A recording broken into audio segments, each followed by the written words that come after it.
بمائے باقی مقید ساتھیوں کے کیس کے حوالے سے مخاطب ہے۔ اس پریس کانفرنس کا مقصد اس کیس کے پس منظر بلوچستان میں عدالتی نظام پر دباؤ کے اثرات اور بلوچ سیاسی اسیران کے خلاف متبادل قانونی دفاعات کے استعمال سے متعلق آگاہی فراہم کرنا ہے۔ ڈاکٹر مارنگ بلوچ کو 22 مارچ کو کوئٹہ کے علاقے سریاب سے اس وقت حراست میں لیا گیا جب وہ فورسز کی جارحانہ کریک ڈاؤن کے نتیجے میں شہید ہونے والے 2 نوجوانوں کی میتوں کے ساتھ پرامن دھرنے میں شریک تھی۔ پولیس نے دھرنے پر طاقت کا استعمال کرتے ہوئے نہ صرف میتوں اور ان کے لواحقین کو گرفتار کیا بلکہ ڈاکٹر مارنگ بلوچ، بیبو بلوچ اور 2 دیگر خواتین کو بھی حراست میں لیا گیا۔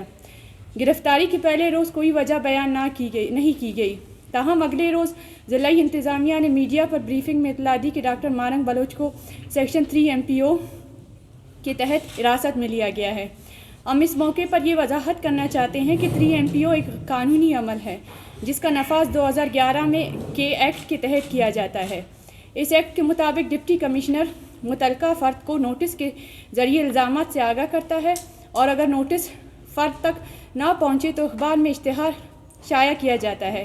اس کے بعد حکومت اپنے الزامات کے ثبوت پیش کرتی ہے اور متعلقہ فرد کو اپنا دفاع کرنے کا موقع دیا جاتا ہے۔ اگر الزامات ثابت ہو جائے تو پھر گرفتار کیا جاتا ہے اور کیس کی نمائندگی ہوم ڈپارٹمنٹ کے ذریعے کی جاتی ہے۔ لیکن ڈاکٹر مارنگ بلوچ کے کیس میں دفعہ 3 اور 6 کے تحت درکار قانونی تقاضے پورے نہیں کیے گئے، یعنی MPO ایکٹ 2011 کی مکمل پیروی نہیں کی گئی، جس بنا پر ہمارا مطالبہ تھا کہ ڈی سی کا جاری کردہ نوٹیفیکیشن غیر قانونی قرار دے کر اسے خارج کیا جائے۔ اس سلسلے میں ہم نے بلوچستان ہائی کورٹ سے رجوع کیا اور ہمارے وکلاء ٹیم نے معزز عدالت کے سامنے کیس کی تمام پہلوؤں کو واضح کیا، جس پر یہی امید تھی کہ معزز عدالت قانونی اور آئینی تقاضوں کو پورا کرتے ہوئے اس کیس کا فیصلہ سنائیں گے۔ لیکن افسوس کہ معزز عدالت حکومت کے سامنے اپنی آئینی اور قانونی اختیارات سے دستبردار ہو گئے۔ گزشتہ 3 دن سے ڈاکٹر مارنگ بلوچ کی کیس میں فیصلہ متوقع تھا۔ جمعرات کے روز دلائل مکمل ہونے کے بعد جمعے کو فیصلہ سنایا جانا تھا، لیکن ریاستی دباؤ کی بنا پر مسلسل تاخیر کی گئی۔ پیر کے روز بھی فیصلہ سنایا نہیں گیا، جبکہ آج عدالت کو فیصلہ سنانا تھا۔ اس کے برعکس معزز عدالت نے کیس کو مزید سماعت کے لیے ہوم ڈپارٹمنٹ کو منتقل کر دیا۔ یہ ایک غیر معمولی اور حیران کن اقدام ہے۔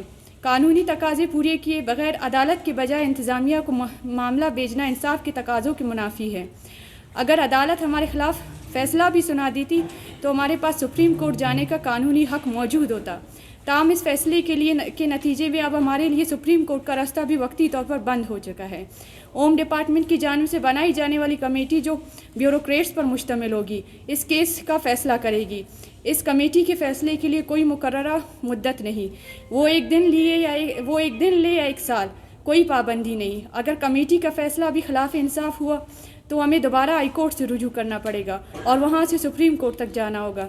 یہ ایک جان بوجھ کر بنائی گئی پیچیدہ راہداری ہے جس کا مقصد صرف تاخیر اور انصاف سے انکار ہے۔